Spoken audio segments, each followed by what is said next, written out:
Hello, and welcome to Sobercast, where we provide AA speaker meetings and workshops in podcast format. We're an ad-free podcast, and if you enjoy listening, please help us be self-supporting by visiting Sobercast.com, look for the donate link, and drop $1 or $2 into our virtual basket. We hope you enjoy the podcast. Have a great day. Julie Alcoholic. Julie. And apparently I'm shorter than Josh. It's funny, I'm always told to be grateful, and driving down here to see it today, I didn't feel very grateful. I'm like, oh my God.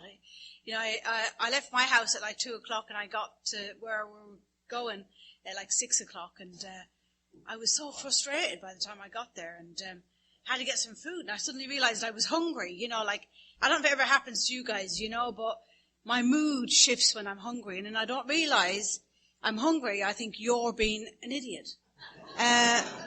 And then I eat something, I go, oh God, I feel much better now.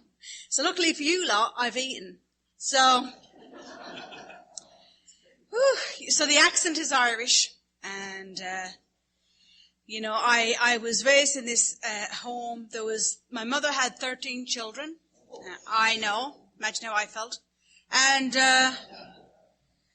7 died, and there was 6 left, so I was the second youngest, so keep up.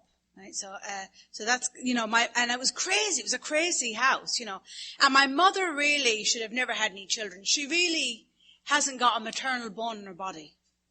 And she knows it. She knows it. I'm not telling her something she doesn't know, right? But I was on an escalator at one time, and this really heavily pregnant woman was coming up the escalator. And, I look at my mother and I look at her, and my mother goes, Jesus, someone had it in for her.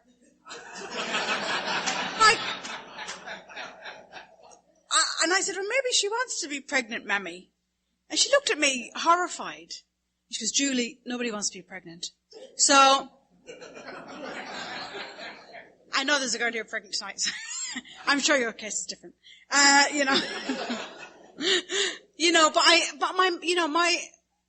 My mother was not friendly or warm and fuzzy is where I'm going with that. And so I was raised in a home where there was a lot of aggression. And, if you understand this, there was a lot of aggression but no discipline. My mother was involved in her own alcoholism, and so she was preoccupied.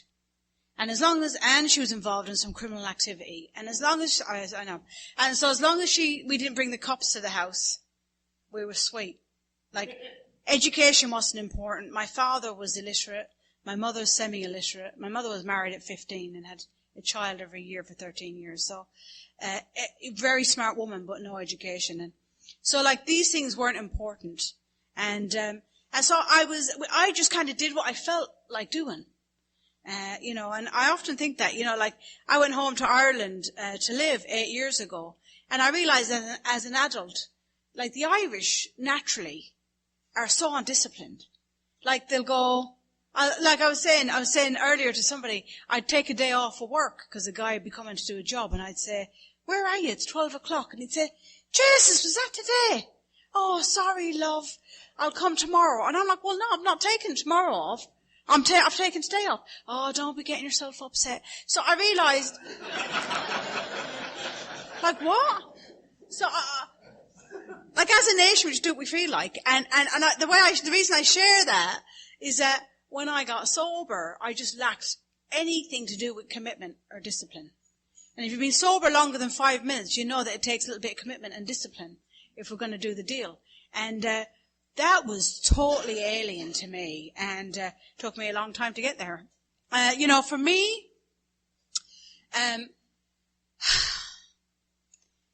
I started, my mother used to drink in this. My mother left my father, and when I was about 4, and we went to London to live, and my mother used to drink in this bar. The locals used to call it Maggot's Corner, because you know how we roll. And it was actually called the White Hart. And I'd go up after school with my younger sister, and we'd spend the evening there. My mother would be the only woman there, and it'd be all Irish men, all melancholy guys, and the Irish are like that. Oh, the old country, So, I used to sit on these guys' laps, And I learned at a very early age, I'd get a swig of their beer or 50 pence, you know what I mean, 50 cents. And I'd like to think I've kept myself in reasonable good nick. I'd like to think I'd at least get a quarter if I ever relapsed and went back into the bar. But what that taught me, I'm just going to hold that there. Keeps me hopeful. So I'm just entertaining myself. Anyway, I'll get back to my story. So, what that did for me, I got very familiar in bars and very comfortable. I'm a bar fly, just like my mother, just like my family. Like, that's where I like to be. And I'm really comfortable. And, it's horrifying when you first get sober. You think, well, what do you do all that time? Like, I mean, I still went down to the bar and I bought you drinks. Do you know what I mean? And I'm like getting drunk through you. Get that down, you. Do you need another one? And I'm like, no, Jesus, slow down. Come on. Like, I'd be broke at the end of the night and sober. It's just wrong. And angry because I'm broke and sober. And so, when I think about independently drinking, I started to kind of independently start drinking, which means stealing it, when I was about 10. My mother had this drinks cabinet, and it had these magnets. Do you remember them cupboards that went click, click? And I'd open that, and I could open the cupboard without the magnets making that click, click noise. And I thought it was a gift from Jesus, Jesus wants me in here. Like, you know how you guys are when you get a parking spot? Jesus organized this for me. I felt the same. So don't pretend you guys don't identify. So, you're all like, no, I don't do that. We know you do. So like the one thing booze did for me, it made me, I was, as you can't tell, very, very intense and concerned. I was concerned a lot. And when I got sober, I'll be 23 years sober in April. And when I got sober, in my first 10 years of sobriety, I had 2 ulcers because I got very concerned again. But when I drank, I lost that totally. Like, I suddenly became indifferent. And I loved that feeling.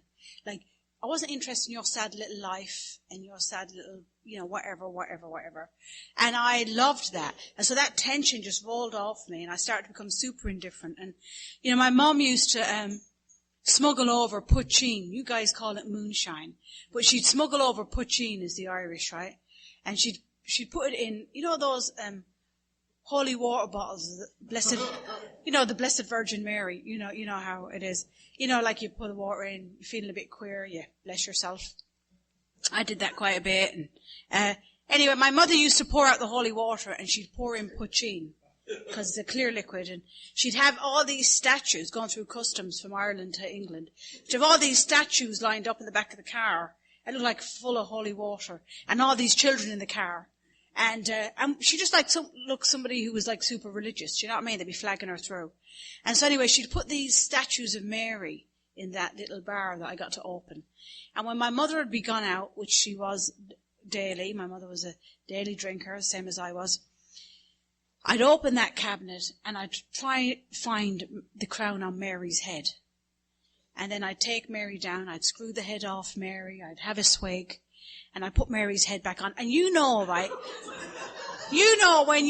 When you drink that stuff, you can't breathe. Like, that, right? You're like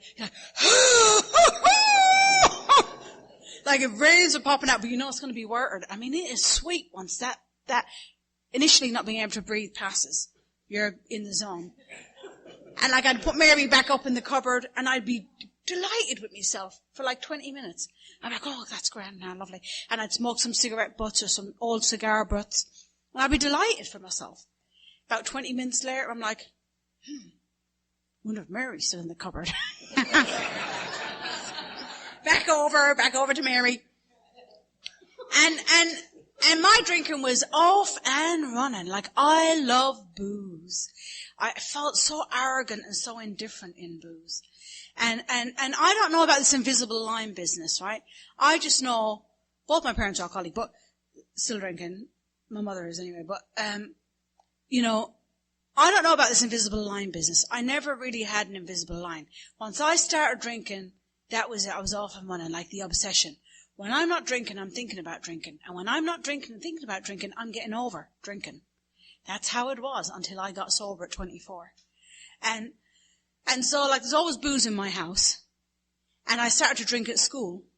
And I'd go over, and I was, obviously I'm Catholic, I'm Irish, right? So, it's a shock if you're not. And there was a little corner store opposite my school, and I'd go over my uniform, and I'd buy 4 cans of wine. Cans of wine. Like, I don't think I'd ever even really seen a grape, you know what I'm saying? And I'd bring them into the toilets at lunch, and now I've eaten into 15 minutes of my break. I've got another 45 minutes. I'm pounding down those cans alone in the toilet. There should have been a clue, right? Because I'm not a sharer. I've got enough going on sharing at home, so I'm not sharing my booze. I never was a sharer. It just irritates me when people want to share my stuff. Especially my booze. And, so I get those 4 cans down me, and I'm cursed being Irish because when I drink, I go like red, almost kind of purple from here, all the way up. And my eyes are like, do you ever see like piss holes in the snow? Do you ever see that? So I'm like this, and I'm bright red. They're like kind of back up, like whoop, whoop, you know what I mean? Like, are you alright? Yeah, I'm good, thanks. It was such a curse. I used to pray all the time for that not to happen. But it did, unfortunately. Sad, I know. So that, I'd get into trouble at school. And I always share this, and it's really interesting to me how many people identify. And I believe it's part of my alcoholism. As soon as I started drinking, I suddenly got an obsession to cut myself. I used to cut myself. It was a huge cutter all the way through my drinking. And I'd hide it. That's how unwell I was from the gate. That's why I don't know about this invisible line business. That's how unwell I was from the 10 years of age. I started drinking. That seems like a good idea to me. And I hid it, tried to hide it all the way through my drinking. Of course, when I got too drunk at times, I had to go to the doctors, whatever, But it was always part of my drinking. And so I was really crazy, and I started to get into a bit of trouble. And I left home when I was about 19, and I started to work in the East End of London. I left school with no education. And I went to work in a hospice in the East End of London. The Irish Sisters of Charity, God love them. And I lived there, like 2 doors down. I always want to sing that Dolly Parton song, 2 doors down, they're laughing and drinking and having a party. 2 doors down, they're not aware that I'm around. You know what I mean? I was already feeling sorry for myself. So I'd be singing Dolly, and I asked the sisters if they would put me on the floor with the other sisters, because I was going to become a nun. That's right, people. And they said yes, which was their first mistake. And so they put me on the floor with the other sisters. And I started to get into a lot of trouble. That room, right, it was like a 6x3. I still remember it was like blue curtains, blue bin, green carpet, small little bed, and a sink. And I had a huge wardrobe, and in that wardrobe was a padlock. And like my room was immaculate. I wouldn't even use the bin, like the trash can. I wouldn't even use it.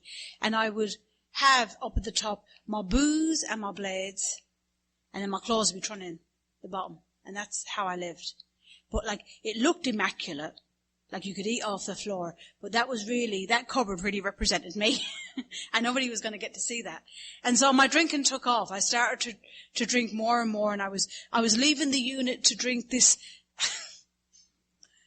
Suddenly had a flashback of Sanatogen wine. Sanatogen wine in London is a vitamin wine. And I thought, I need this because, I'm not eating a lot. And every hour I'd go back to my room and drink bottles of this Sanatogen wine. I'd be so drunk all the way through my shifts. And I started to get into it, and I thought it was healthy because it was vitamins, right? You know how we are.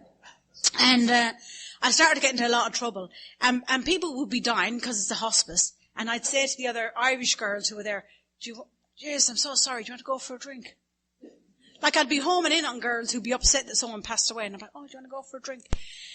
And I did that for a couple of months, and then I got fed up. Like I felt like I'm entertaining you. I'm entertaining you when I go out. I don't want to entertain you. Drinking is my time. Like I can see now how booze started to get me more and more insular. more and more insulated. I'd find out where you were going, I'd go somewhere else. I hated girls my own age because they were just like high maintenance, do you know what I'm saying? And they want to do stuff, and I just want to sit at the bar drinking. That's what I want to do. I want to be locked in at night.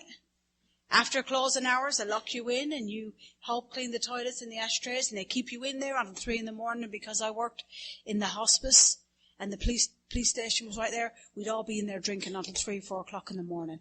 I'd get up at 7 o'clock again in the morning. I'd go and have a huge big fry up for my breakfast because then, it lines your stomach. And then I'd go into work. And that's how it was. And I started to get into a lot of trouble. I started to get crazier and crazier, like more and more aggressive. I became very violent in booze. And anything that I ever had of value that people gave me, I smashed up. I smashed and broke anything that was of value to me. I started to get more and more violent and more and more resentful. And I still do, a hair trigger. Like anger has been something I've had to work on really hard. Now I'm not talking like a little bit, oh, you've hurt my feelings. No. Like I'm talking jumping out the car while it's gone because now I need to strangle you. Because you just won't stop talking and you're just constantly talking.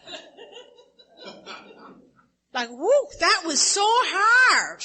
Like, and let me tell you, anybody who's single in here and thinks you're spiritually fit, you get in a relationship and find out how fit you are.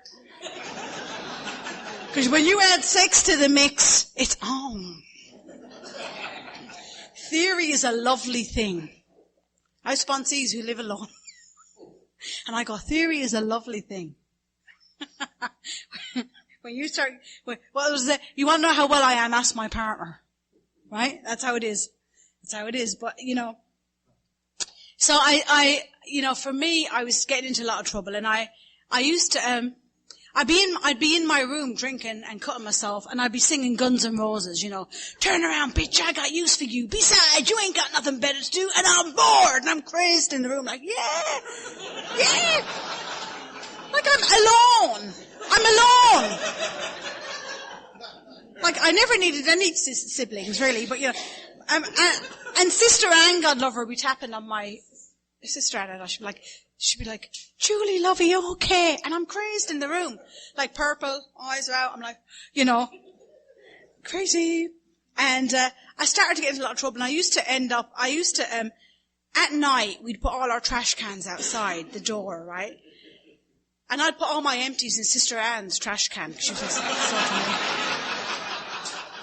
I don't want people to think badly of me. And I still have, some self-esteem. And I'd hear the domestic staff. My accent is from the Midlands in Ireland. And the Cork girls, an accent I'm going to do now is the girls who come from Cork. They're all in the domestic thing. And I'd hear them going, Jesus, girl, did you see Sister Anne's bin? I think she's a bit of an alky. And I'm like, it's hilarious. I just thought it was funny. I woke up one morning, there was a bright, glow-in-the-dark job. I mean, turn off the lights, you'll find me. I often wonder if they do condoms in that colour, but anyway, that'd be a whole different meeting. Anyway, I just wondered, turn off the lights, here I am. I know I lost half the room, it's fine. I'm just playing. It was a long drive, I get a little, it's a long drive. So, I had this bright, glow-in-the-dark tracksuit. And I'd shaved my hair. This is quite long tonight. Yes, sir. And I have mascara on. So, I'm very girly. You too can get in touch with your femininity when you get sober. And, I had my hair shaved on a number 1. And, I used to have this cherry tracksuit. Because I always thought, if I did that, I realized now it was fear. But I was drinking in the East End of London with all men, and I was coming out of blackout. I'm a huge blackout drinker. All times in the morning, night and day. Didn't know where I was and who I was with. And so I thought, if I put this tracksuit on and shave my hair and walk like a bloke, they're going to think that I'm a bloke. Now, I have a set of twins under my top, right? So no matter what I wear, no tracksuit is covering. It's certainly not a glow-in-the-dark job one. It's like you're like a heat-seeking missile, do you know what I mean? But you don't think, and I'm bright red, I match my top, so. And And I think I'm like covert. This is how out of touch I was with reality. And you know, I'd go drinking and then I'd go over to evening prayer because I'm still committed about becoming religious. And the sisters would be singing and I'd be at the back like lit up like a Christmas tree and they'd be like singing and I'd think, oh, they can't hold a tune. Poor sisters, I'm going to help the girl, I'm going to help the sisters out, you know what I'm saying? And so I'm in the back going, Salve Regina, Mater Misericordiae, Vite Dulcedo, Espes Nostra Salve. Right? And thank you, sir. I'm here all week. So these sisters would turn around, and I thought they were turning around going, damn, thanks for helping us out. Now, and I'm like, I know, right? Now I know they were like, oh my God, what is that? So I was just such a moron. And I was getting into a lot of trouble and isn't that a horrible idea when you get to a place where you have to try to enjoy and control your drinking? Like, what's that all about? I've never been able to manage that, and I really don't want to. The same as I don't understand why you wouldn't drink daily. I just don't understand. Let's take a break for a month. Why? It's not part, I just don't get it. Anyway, I ended up trying to control and enjoy my drinking by swimming. Every day I'd do a split shift at work, and so I'd be hungover, I'd go into work for a couple of hours, and then I'd go straight down to the swimming pool. I'm a huge swimmer, I still am. I swim about 4 or 5 miles a week. Quietens my head down. Because I'm wired. Right? That's why sitting in the car for 4 hours makes me a little antsy. Because I'm wired. And still wired. And, you know, I'd go down and I'd swim 100 laps in 80 minutes. And I know. And then I'd go down and have double whiskey back to work. And I was getting thrown off that unit. I was fighting. I thought it was funny one day after doing that. There was a big Fijian woman. Now, I must have been drunk because she was a big girl. And she was sitting down, which is the only way I could do what I did. But I thought it would be funny to cut her hair. Isn't that hilarious? It's funny, right? She didn't think so. As we say in Ireland, there was hair flying. I cut her hair. I was like, she went, hell no. Damn. This might have been a poor impulse decision. So I was getting into a lot of trouble and I was coming out of blackout, I didn't know where I was. People were strapping me down to the floor and I'm beating people up and I'm using my chair in the room as a toilet and I'm cutting myself so badly I can't stop the bleeding and I'm disorientated and I'm now crawling up the corridor to knock on the girls' ward to say, I'm sorry, can you tell them I can't work today? That's how it was. And, I ended up going on a trip to, the Great Barrier Reef, one of the 7 wonders of the world. I saw an advert for Castlemaine Forex and things was kind of getting hot where I was. And I decided to go. It was just before my 21st birthday. And I go to the Great Barrier Reef. Don't know anybody there, just take off. And I'm on a glass bottom boat in the Great Barrier Reef, one of the 7 wonders of the world. And I have long sleeves on me because I've been cutting myself really badly and I'm drinking a can of Foster's. And there's girls my age and they're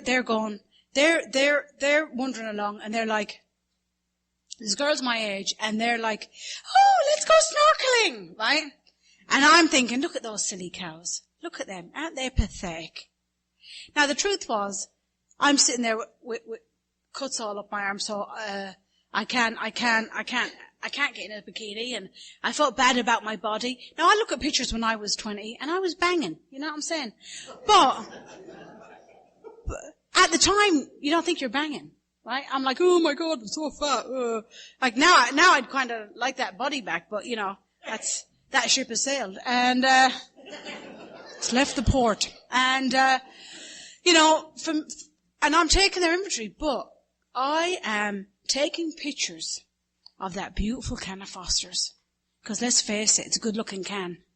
I mean, it's a beautiful blue, isn't it? I mean, the blue is right there, and the kangaroo is silver, and the little stars are red, and the sun is hitting it. Now I'm on one of the 7 wonders of the world. And I have a lot of pictures of that can of Foster's. And I have no pictures of one of the 7 wonders of the world. That'll tell you where I was around obsession, and things just got worse for me, and I ended up getting to a point where drinking, you know where you drink a bottle of whiskey and you can't escape your head? Like, you know where your body is drunk and your head is wide awake? That is a horrible place to be. And that's where I was, and drinking myself sober, and horrible place to be. I'm places where I'm wetting myself, and people are taking advantage of me, and I'm going, oh my God, where am I? Oh my God, who is this guy? Oh my God, I can't move. And I'm drunk. I can't move from the neck down, but my head is wide awake. And it was a horrible spot for me to be in, and I had what they call, like the big book talks about, the jumping off place when I was 21. Somebody had upset me, and I told you that's not difficult. And I came out of the unit, and I went into my room, and I cracked open a bottle of whiskey, and I'm drinking a bottle of whiskey.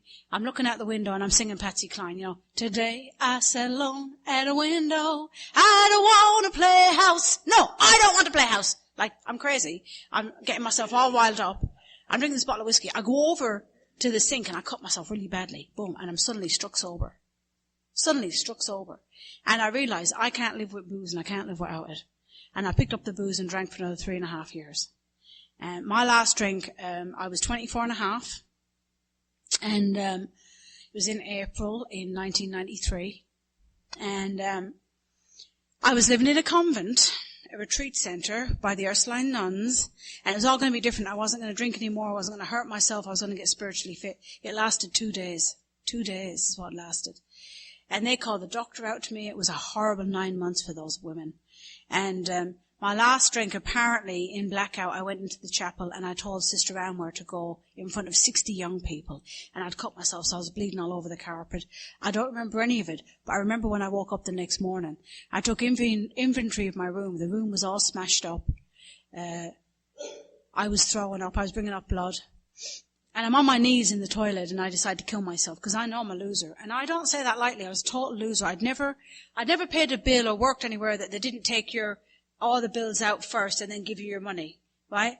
I never driven a car. I'd never had a relationship. I mean, I had some stalking experiences. Don't get me wrong.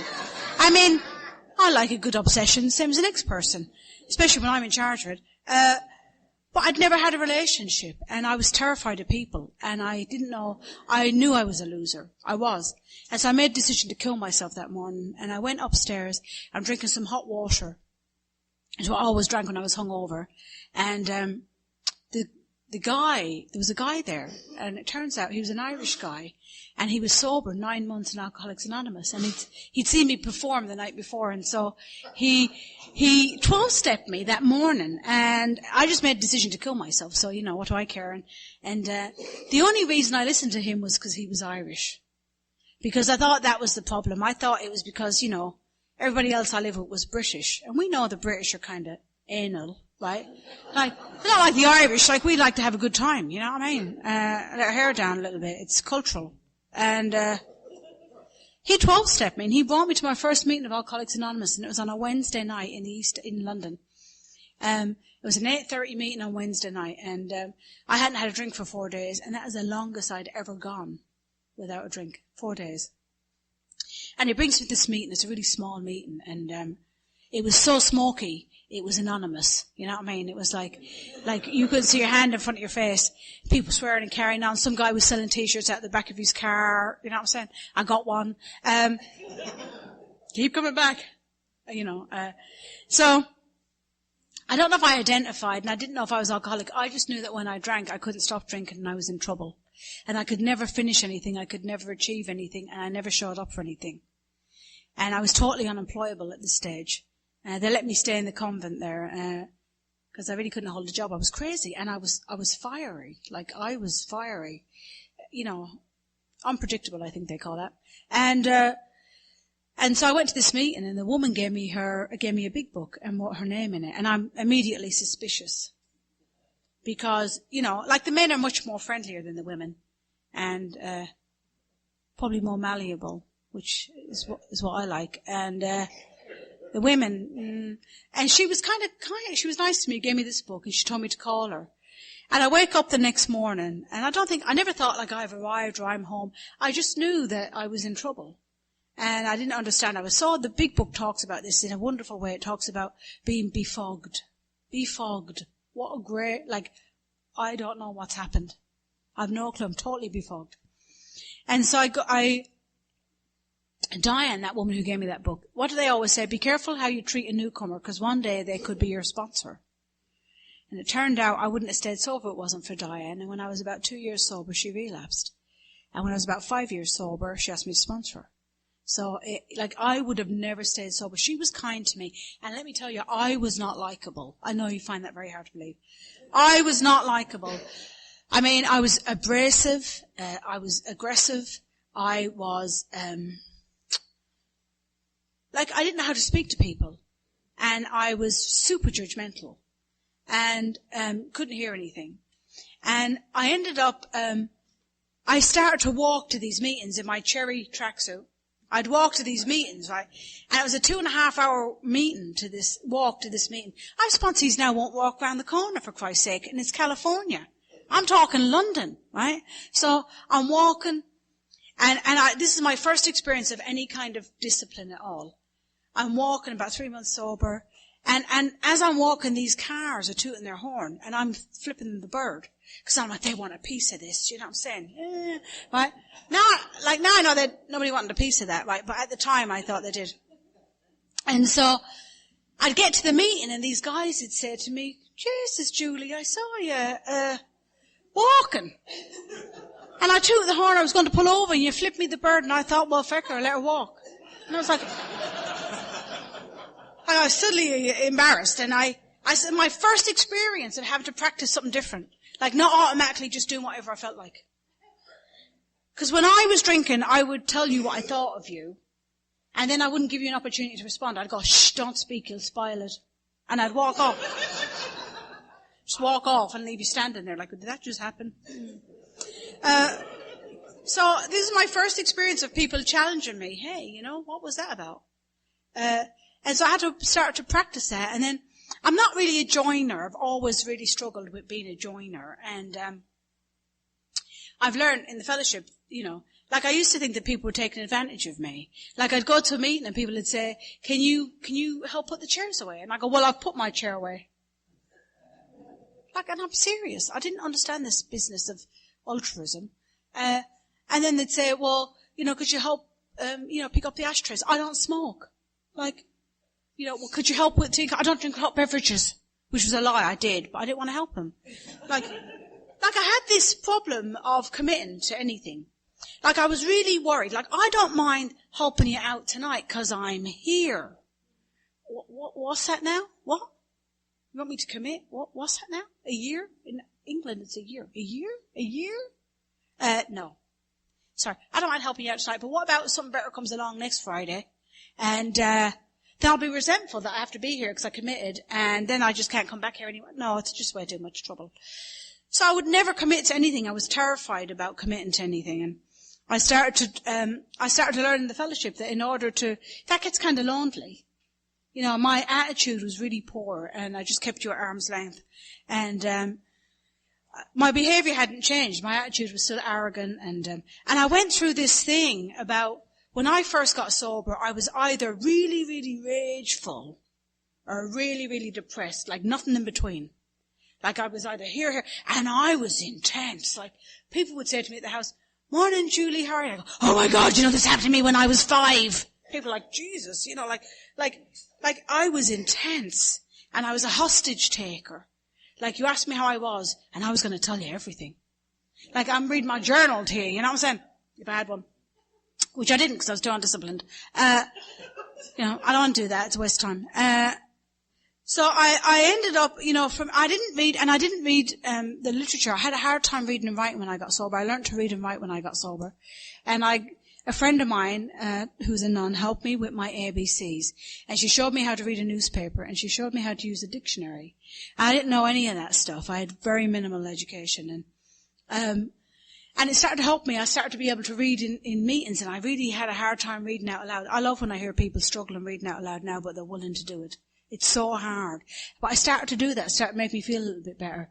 And then I got a big book and I was 3 years sober. I never got a sponsor. And, cause I don't want to hear from you. I'm not interested. I just know that when I went to meetings, I felt better. My sponsor now calls that a grace period, right? I had a grace period for 3 years, and I was on the train one day and I opened the big book for the first time and I was reading where it said, half measures availed us nothing. And I thought for 3 years that when people read that, they were saying half measures of ale did nothing. I swear to God, I read that, I was like, oh my God, you moron. Because I was sharing in meetings, oh yeah, half measure of ale never did me any good. What?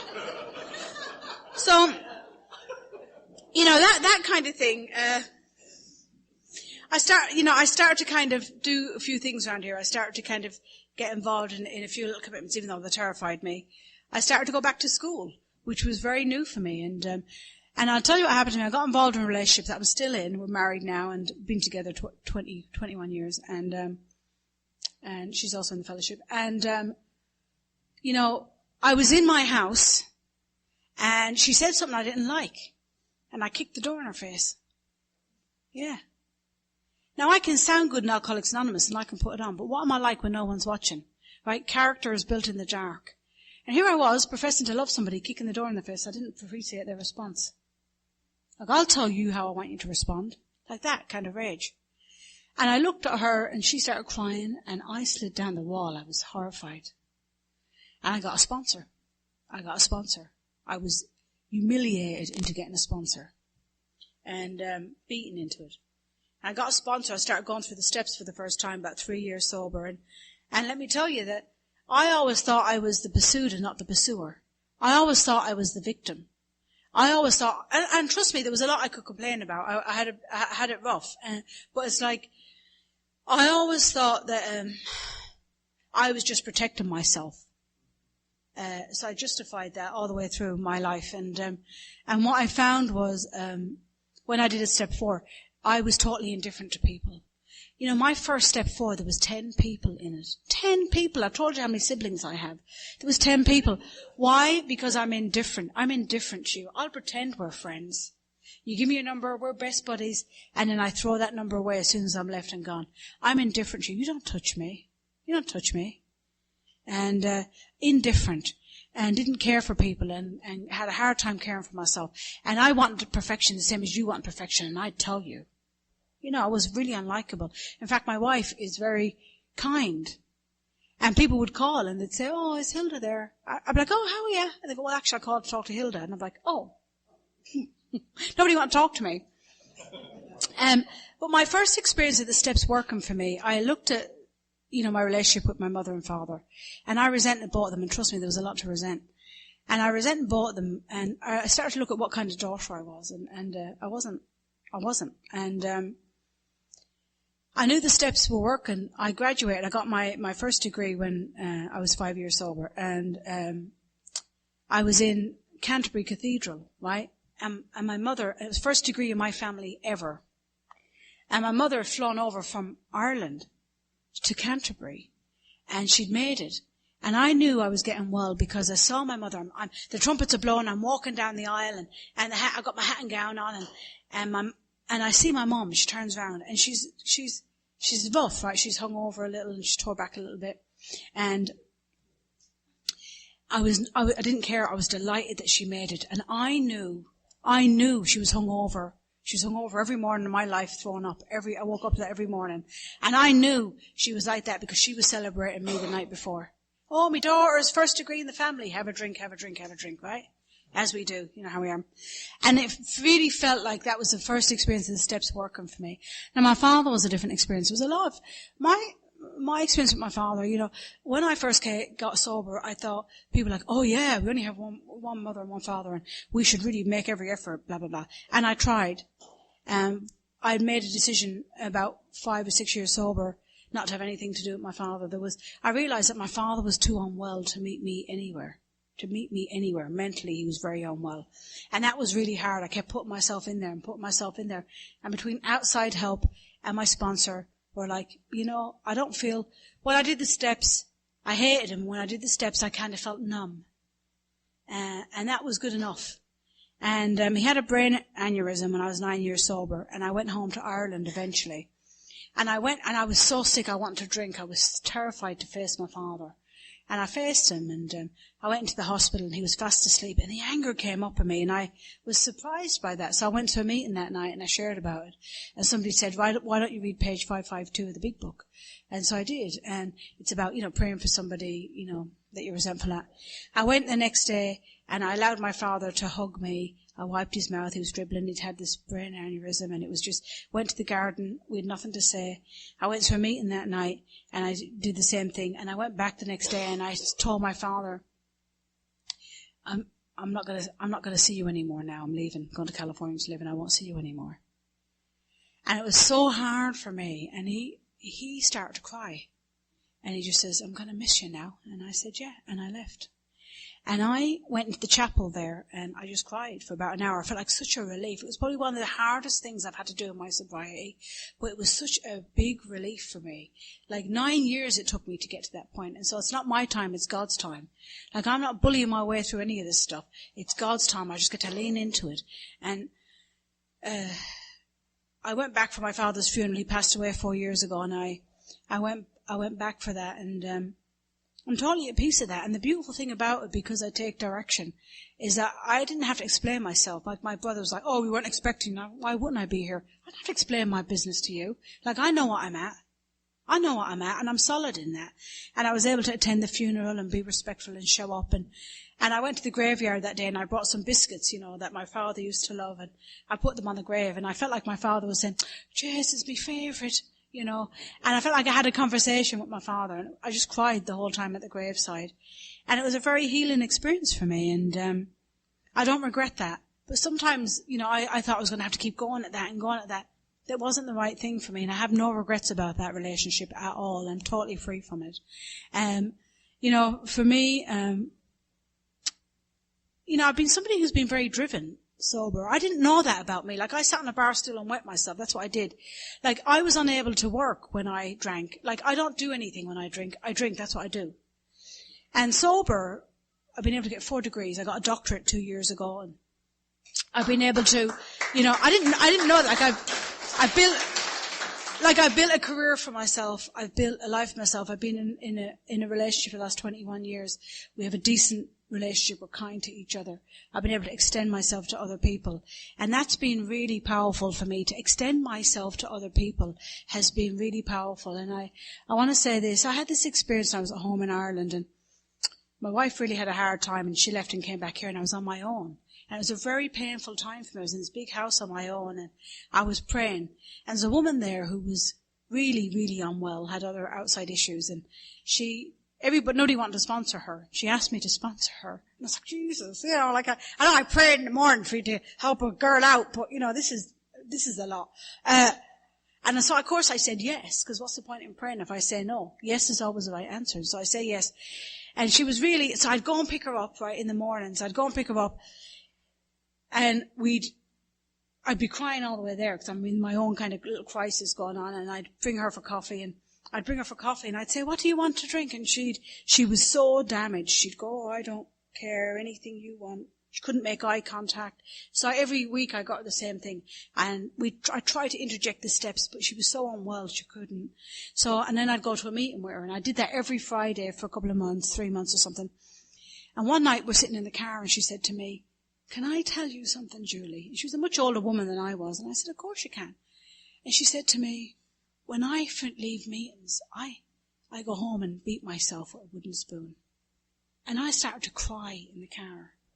I started to cry. And it caught me more off guard than it did her, because I cared. It made me so sad that she would do that. And I was totally caught off guard, because normally I'm so indifferent. Like, do you? You want to see someone about that? But I started to cry. And she was stunned that I cried. And she said to me, you don't have to cry. And I said, it makes me so sad that you do that. And I really hope you find a God that is loving. And I drop her home, and I bring her for coffee the next couple of days. And I bring her to coffee, right? And I pick her up and I bring her for coffee and I go, oh, what do you want? Do you want the same as me? And she looks up. No, I think I'll have something different today. I mean, and she looked, I didn't know they did all these different types of coffee. And I stood there, and where the big book talks about, this is the bright spot. Like, I was elated to see her. And she got her own little drink because I cared about her and I was able to show it over time. This is the beauty of Alcoholics Anonymous. When I feel I've nothing to give, like I was in really dire straits then, emotionally. When I feel I have nothing to give and I offer it up and I give God the opportunity to help something and then I say yes, she was such a gift to me. And nobody wanted her in the meeting. And she was such a gift to me. And it was so powerful, that experience for me. It's a beautiful experience and not to be indifferent anymore. And now I cry adverts for Christ's sake. I'm like, like puppy or whatever. So this is what I do, life is in session for me. And my mother has been diagnosed with Alzheimer's. It's been a very painful year for me. I've been home to Ireland twice. I'm going home again in June. We had to put her into a nursing home in November. I mean, it's been so painful. And it's hard to call her, and it's hard to hear her crying, and it's so hard. And I just keep showing up, like Alcoholics Anonymous told me, even though I don't want to. I went home to Ireland to move her. My brothers left. They couldn't tolerate it. We couldn't manage that. And, for me, this is what I do in the morning. I have a sponsor. I have sponsees. I wake up in the morning. I'm still anxious when I wake up, right? Like I always wake up going, oh my God, what day is it? And who wants something from me? Like that's just how I wake up. Now my wife wakes up singing, which I think is creepy, but it's okay, whatever. So like, I wake up anxious like that and I go, oh, alright, prayer meditation. So I make myself some decent tea, proper tea, not like, I don't know what you lot are slinging around Lipton. I don't know. Some proper tea from Ireland. I make that. I do prayer meditation in the morning. Nothing fancy. 86 to 88. I read page 130 of the big book, which talks about we've come to believe a God who'd like to keep our head in the clouds with him, but our feet ought to be firmly planted on the earth. Because that is where our fellow travellers are. And that is where our work must be done. It's no good if I'm levitating all morning and then I'm not able to translate that to people I meet during the day. And that's been kind of interesting for me spiritually to extend myself in that way because, I don't do people. But, and so that's what I do. And I call my sponsor daily. I sponsor women. I go through the steps. I have commitments. I go to regular 3-4 meetings a week. I have a career. Like I'm doing the deal and I'm a happy customer and I inconvenience myself regularly for Alcoholics Anonymous. I inconvenience myself. I have it. I have everything I need. Do I really want to drive all the way to San Diego? No, I don't. But because I know the benefits that I get from driving here, then it really helps me stay sober and feel like I'm in the middle of bed in Alcoholics Anonymous. I never want to be on the periphery. I'm in the middle of the bed and I'm grateful to be here. Thank you.